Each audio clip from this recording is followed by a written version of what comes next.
Welcome to this episode. Today is a special day since we will start in this episode our machine learning journey with error-based learning. In this episode I want to talk with you about the basics of error-based learning and develop with you together a schema on how to train a model.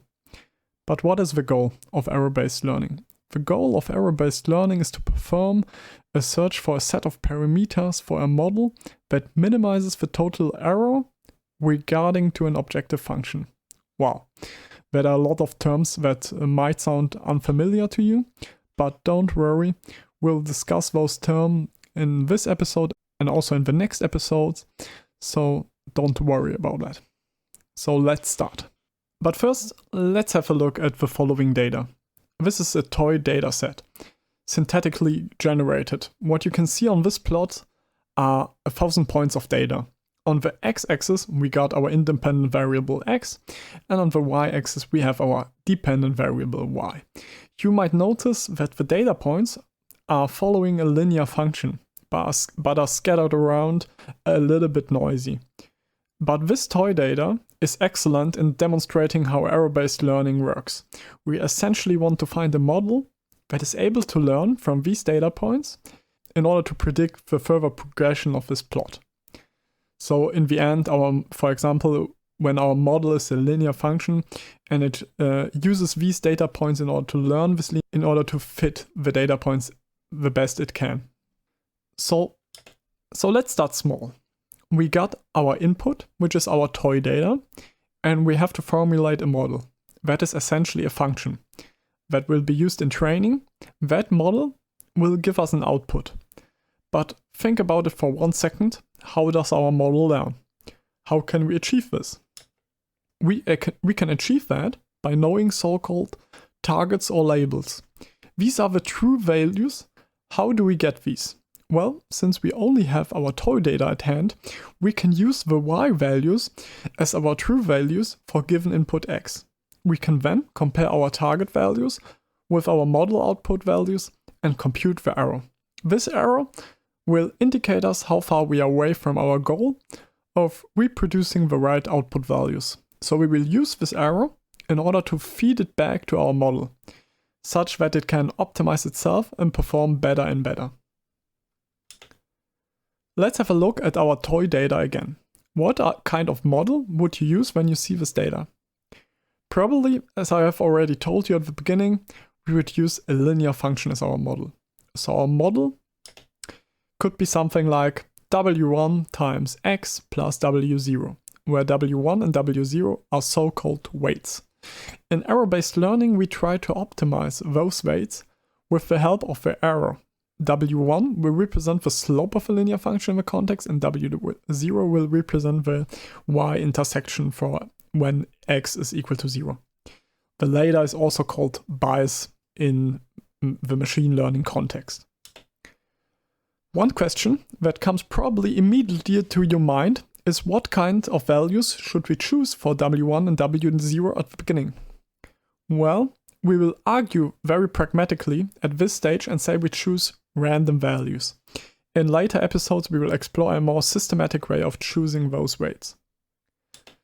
Another interesting thing is that you should remember that it's very helpful to count dimensions. In machine learning, it's extremely helpful to think about the dimensions of the variables, because in that way we can eliminate bugs or find thinking errors. So in this case, we know that we have 1,000 data points. So x has a dimension of 1,000. You can think about x as being a vector with 1,000 entries. The number of data points is called the number of instances. So we have 1,000 instances. And we use those instances in order to train our model. Next, since our weights are scalar values, so the dimension is 1, w1 will get multiplied with all entries in x, and w0 will be added to all values in x. So think about w0 being w0 times a vector that has 1,000 entries that are all equal to 1. And our model will also have 1,000 entries, since it has to match the dimension of the right-hand side.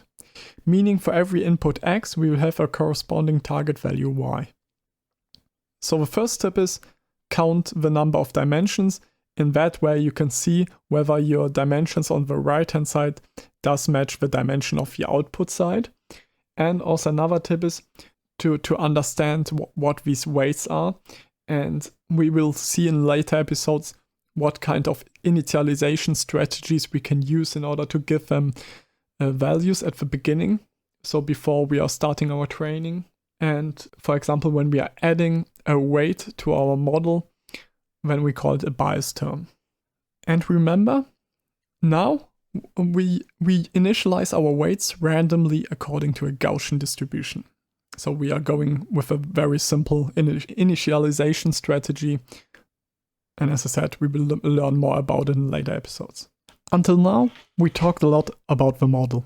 And I already told you that we use the error in order to train our model. But the question is, how do we get this error? And that's exactly where objective functions come into the game. Objective functions are functions that give us a loss measurement. That is a measurement that tells us how off our prediction is in comparison to a target. And you can think about objective functions in the following way. Imagine you are standing with a bow 20 meters away from a target, and you hit a little bit far to the left of a bull's eye. Then you would probably use a ruler in order to measure how many centimeters you're off from the target. That tool, the ruler, is essentially the objective function. A very popular objective function is this one, the L2 norm, which is quadratic in the difference between the target and the model prediction. You might ask, why do we choose this particular function, and simply not just compute the absolute difference between the target and the model prediction? And yes, that is a good point. But we choose this particular function since it has one nice property. On this plot, you can see an example of the L2 objective function for a given weight W. It is a parabola and thus has one well-defined global minimum. Our goal is to reach that minimum, since there our loss function is minimal for the given weight W, indicating that we have reached an optimal solution for a weight W. Of course, in machine learning we are often dealing with models with a lot of more weights, and the loss function will then be a multidimensional function, depending on those weights. But for the sake of illustration purposes, a 1D or 2D function is sufficient in order to convey the main messages. Before we start our training, we will choose a random value for a weight. And that means that our starting point is also random on the loss function surface. But we want to reach that minimum. So how do we accomplish this? Well, we use our good old friend gradient descent. But note that when you're using a linear function as a model, it is possible to compute a closed form solution for the optimal weights. The reason why you still want to use gradient descent in certain cases is when you're dealing with a lot of independent variables, let's say 10 features. Then the computation of a closed form solution becomes very expensive, and it is computationally better to use gradient descent. Moreover, when you're working with models that are far more complex than this one, most of the time you will not be able to compute a closed form solution. And that's where you will definitely need to use gradient descent. Gradient descent helps us to reach or to approximate the global minimum of the objective function, with a lot of small steps that are computationally relatively inexpensive. So what do we need for the training of a model in error-based learning? Let's summarize our findings. First of all, we need a model and an objective function. Of course, we also need targets or labels in order to evaluate the objective function. We will also need so-called hyperparameters. Those are parameters that we have to pick. In later episodes, we will learn what kind of methods we can use in order to find a good set of hyperparameters. Until now, we are only interested in 3 hyperparameters. The number of epochs, which is essentially the number of steps that we want to train our model, the learning rate, and the initialization schema. So the method that we use in order to initialize our weights. And before we can start a training session, we also have to compute the gradients of the model, since we will use those when we differentiate our loss function with regard to the weights.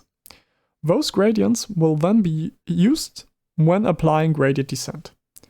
Let's try to connect all that ideas and pieces, and let us write a small pseudocode-like algorithm for the training of a model.